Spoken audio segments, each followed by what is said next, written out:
Of course, we know the province has experienced its fair share of challenges when it comes to infrastructure collapse, severely affecting service delivery in the process. The 2022 floods added misery to widespread infrastructure damage.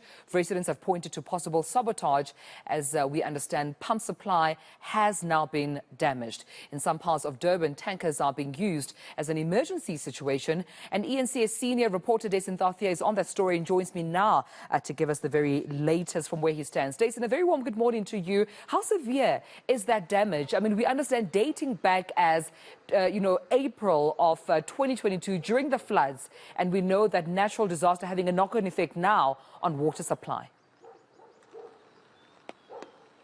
Well, Tumelo, let's be clear about one thing. So, yes, the floods in KwaZulu-Natal did really exacerbate the situation, but that wasn't purely the only cause of the water issues that we see now. There is certainly an infrastructure issue. There are maintenance issues that exist. And the bar has been set so low that this morning I woke up happy because I was able to take a shower.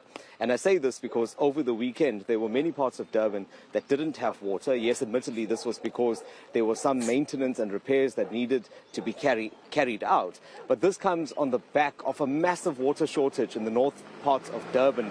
You'll remember probably about a month ago, if memory serves. And during that time, residents were without water for over a week.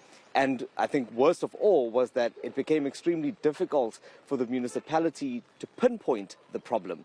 Now, this is a frustration that many residents share. I'm in Greenwood Park at the moment.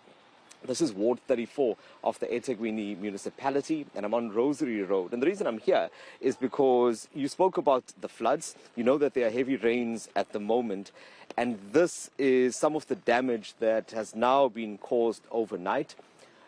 It's just a continuation of damage that was caused earlier this year. But I think just to give this some context, let me bring in the chairperson of the Ward 34 Ratepayers Association, Mr. Andrew Ackes.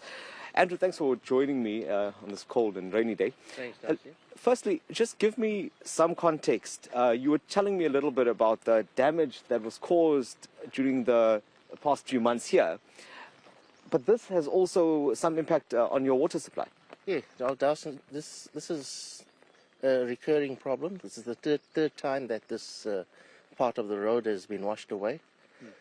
What has happened is we've got old infrastructure here, which is the old asbestos pipes.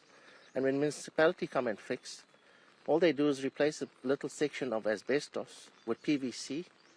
And the next time, I think there's a problem with pressure, the road pops up again, and this is what we have. Let's walk up here just to have a better look at what's going on, but we can continue to chat. Just generally speaking, though, in the past few months since the floods, you'll agree that we've been seeing a number of water outages. What do you think, in your experience, because you would be dealing with councillors and the municipality, is seemingly the problem? Would you blame all of it on the floods? No, this has happened years before the floods. The infrastructure, we've had issues with the water here. So what happens is we see the water seeping, we call it in, nothing happens. We see the road lifting, nothing happens. Municipalities seem to wait for the road to end up in this state before they come out to repair. And as ratepayers, what has been the response to requests to improve the infrastructure, for requests to get water tankers? I know even that's been a complaint, the provision of water during these times. Yeah, getting water tankers is just as bad. You know, they never send us water tankers on time.